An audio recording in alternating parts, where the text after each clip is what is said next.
Salut tout le monde. Dans cette vidéo, nous allons faire deux chapitres, le chapitre numéro 3 et le chapitre numéro 4. Bien sûr, tiré du roman à thèse, Le dernier jour d'un condamné de Victor Hugo. Je vous rappelle, avant de commencer, que nous avons déjà fait le chapitre numéro 1 et le chapitre numéro 2. Alors, dans cette vidéo, nous allons traiter les deux chapitres et nous allons faire une lecture méthodique. Pour me suivre, prenez s'il vous plaît le chapitre numéro 3 et le chapitre condamné à mort. Eh bien, pourquoi non? Les hommes, je me rappelle avoir lu dans je ne sais quel livre où il n'y avait que cela de bon, les hommes sont tous condamnés à mort avec des sursis indéfinis. Qu'y a-t-il donc de si changé à ma situation? Depuis l'heure où mon arrêt m'a été prononcé, combien sont morts qui s'arrangeaient pour une longue vie? Combien m'ont devancé qui, jeune, libre et sain, comptait bien aller voir tel jour tomber ma tête en place de grève? Combien d'ici là peut-être qui marchent et respirent au grand nerf, entrent et sortent à leur regret, et qui me devanceront encore? Et puis, qu'est-ce que la vie donc de si regrettable pour moi? En vérité, le jour sombre et le pain noir du cachot, la portion de bouillon maigre puisée au baquet des galériens. Être rudoyé, moi qui suis raffiné par l'éducation. Être brutalisé des guichetiers et des gardes-chiourmes. Ne pas voir un rêve un être humain qui me croit digne d'une parole et à qui je le ronde sans cesse tressaillir et ce que j'ai fait et de ce qu'on me fera. Voilà à peu près les seuls biens que puisse m'enlever le bourreau. Oh, n'importe, c'est horrible. Une lecture du chapitre numéro 4. Et on passe à la situation du texte. La voiture noire me transporta ici, dans ce hideux bicêtre. Vu de loin, cet édifice a quelque majesté. Il se déroule à l'horizon, offrant d'une colline, et à distance se garde quelque chose de son ancienne splendeur, un air de château de roi. Mais à mesure que vous approchez, le palais devient masure. Les pignons dégradés blessent au l'œil. Je ne sais quoi de honteux et d'appauvri salit ces royales façades. On dirait que les murs ont une lèpre. Plus de vitres, plus de glace aux fenêtres, mais de massifs barreaux de fer entrecroisés, auxquels se colle ça et là quelque hâve figure d'un galérien ou d'un fou. C'est la vie, vue de près. Bien, passons maintenant à la situation du texte. Commençons par le chapitre numéro 3. Bien. Alors après avoir lu les deux chapitres, 3 et 4, je tiens à vous rappeler tout simplement que, à travers ce roman, l'auteur, Victor Hugo, a voulu sensibiliser ses lecteurs au sujet de la peine capitale, bien sûr en laissant le narrateur nous faire vivre ces derniers moments troublants et angoissants comme nous l'avons déjà vu en premier chapitre, en tant que condamné à mort. Son envie alors de repentir, son amour pour la vie, comment la peine capitale peut affecter sa famille innocente. Alors l'auteur, selon l'auteur bien sûr, la peine de mort est une abomination pour tous. Commençons maintenant par une situation du texte. Alors, le chapitre numéro 2, le narrateur nous a parlé de son procès au tribunal. Il il a tant souffert, il nous a raconté l'indifférence de toutes les personnes qui étaient dans la salle d'audience. Il nous a informé de ses souffrances, de ses blessures.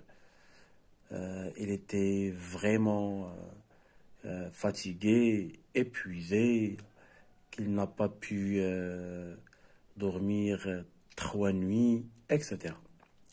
Dans ce chapitre, il s'agit d'autre chose. Alors le narrateur se pose un tas de questions et peut-être que pour se soulager, le narrateur pense que tout le monde, comme cité dans le texte, est condamné à mourir un jour ou l'autre. Alors, il commence à accepter l'idée de mourir. Il pense aussi qu'à travers son exécution, il sera libéré de sa souffrance quotidienne. Il prétend donc alors que tout le monde est condamné à mort, mais avec un délai qui est indéfini. Ce qui diffère, tout simplement, c'est la manière et le temps. Passons maintenant à l'identification du texte. Pour identifier ce texte, on peut alors se poser plusieurs questions de combien de paragraphes se compose ce chapitre, quel est le temps dominant, le temps verbaux dans ce chapitre, est-ce que le narrateur poursuit le récit ou bien il l'arrête, pourquoi il a arrêté la narration. On peut relever ou comparer les paragraphes, le paragraphe le plus court, le paragraphe le plus long, la relation, quelle relation peut-on établir entre les deux paragraphes. Est-ce que le condamné, par exemple, a accepté la peine de mort? Non, ce sont des hypothèses de lecture. Alors, ce texte se compose de 5 paragraphes. Le temps dominant pour donner de la vivacité au texte, c'est le présent. Il s'agit alors ici où on peut constater qu'il y a des paragraphes qui n'ont pas la même longueur. Par exemple, le 5e paragraphe, la dernière ligne, c'est une réaction du condamné envers la sentence. Alors, il semble qu'il n'a pas accepté l'idée ou la sentence. Le dernier paragraphe le montre, la dernière phrase. Oh, n'importe, c'est horrible. Le texte s'ouvre par plusieurs questions que le narrateur s'est posées. Peut-être qu'il cherche à se convaincre. Au début, bien sûr, il fait une parenthèse méditative. Il se compare avec les autres et juge que les autres aussi sont tous condamnés à mort avec des sursis indéfinis. C'est un narrateur peut-être qui désire vivre longtemps. Il est jeune, il est libre, il était libre, sain, actif, vigoureux. Mais son sort, c'est mourir. D'où la tonalité ici tragique qui domine toute l'œuvre. La mort alors n'a pas de raison ni d'exception. Quelles que soient les conditions de l'homme, il va mourir tôt ou tard. Le 4e paragraphe résume en quelque sorte la vie du condamné dans la prison. Il s'agit ici de conditions de vie dans la prison, des conditions morales et affectives, où la dignité est perdue, elle est froissée, elle est offensée, il y a l'horreur, il y a l'effroi, la nourriture est pourrie, vous avez le champ lexical ce n'est pas la maltraitance, mais le champ lexical de la douleur, la souffrance, peint, noir, bruyant, maigre. Les conditions biologiques du narrateur sont tout à fait mauvaises. Il s'agit d'une vie alors pénible et insupportable. La mort vaut mieux que la vie pour le narrateur d'après ces paragraphes. Cependant alors, le narrateur est très attaché, il semble qu'il est très attaché à la vie, malgré ses souffrances, malgré cette situation calamiteuse et lamentable dans laquelle il vit au cachot. Alors le narrateur rejette un type particulier de raisonnement, à savoir ici le syllogisme, suivant lequel tous les hommes sont mortels, ou le narrateur aussi, parmi le narrateur aussi est mortel. Or, le narrateur ici est un homme, donc le narrateur est mortel. Alors, suivant cet ordre, le narrateur s'explique dans ce texte, bien sûr, en réfutant l'idée ou en n'acceptant plus l'idée de la mort. Il cherche de se convaincre. Passons maintenant au chapitre numéro 4, dans lequel le narrateur est transféré à Bicêtre.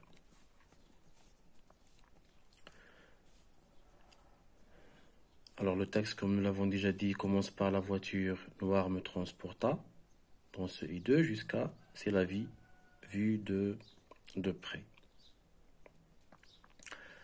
Le chapitre numéro 3, nous avons dit que le condamné semble accepter alors le verdict, il ne regrette pas trop de choses dans cette vie, où tous les hommes alors sont des condamnés en sursis, peu importe alors ce qui lui arrive. Mais dans ce chapitre, le condamné est transféré à Bicêtre, il décrit brièvement alors cette hideuse prison. Ce texte est prescriptif, pardon, il est bien sûr descriptif. Le lieu c'est Bicêtre, et vous avez un adjectif très important, c'est hideux. C'est un adjectif qui peut-être résume le dédain du narrateur envers ce lieu qui fait peur. Cette description de cet endroit s'organise autour de deux angles de vue. Il s'agit d'un lieu décrit de loin, vu de loin. Voilà, vous avez le terme. Et d'un lieu décrit de proximité. Et ça veut dire nous sommes devant ici deux tableaux qui sont opposés. L'édifice de loin est majestueux, il se situe à proximité d'une colline, il garde encore son ancienne beauté, pareil à un château de roi. C'est une beauté qui n'est pas réelle, c'est une beauté qui trompe celui qui regarde cet édifice. Mais vu de proximité, il s'agit ici d'une masure où les murs sont lépreux, les vitres ont été remplacées par de massifs barreaux de fer. On peut constater ici l'aspect honteux et appauvri C'est un endroit qui est hideux, voire un endroit qui fait très peur. C'est un endroit qui est cauchemardesque, si vous voulez. On peut dire ici que la description suit un ordre. C'est une description qui part de ce qui est général vers ce qui est particulier. Il a commencé par Bicêtre, les masures, les pignons dégradés, façades salies, les murs lépreux, les fenêtres et barreaux, et puis il va finir par les figures des incarcérés. En ce qui concerne l'effet sur le lecteur, ici l'emploi de la deuxième personne du pluriel, le vous,